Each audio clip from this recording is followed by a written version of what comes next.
গরমের ছুটি শেষ, স্কুল খুলছে 2রা জুন, কিন্তু করোনা বাড়ছে ও গরম কমছে না। এই পরিস্থিতিতে গরমের ছুটি কি বাড়ানো হবে?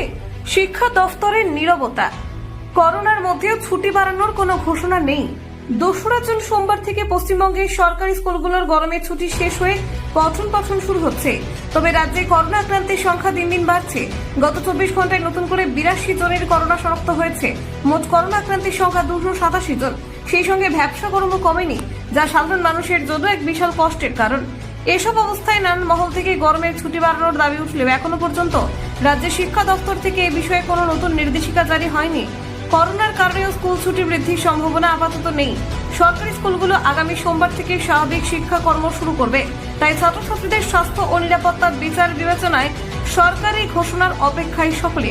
বিশেষ করে এই গরম ও করোনা পরিস্থিতিতে পুনরায় ছুটি বাড়ানো হবে কিনা সেটাই এখন বড় প্রশ্ন। আপনারা দেখছেন গ্রামীণ বাংলা নিউজ।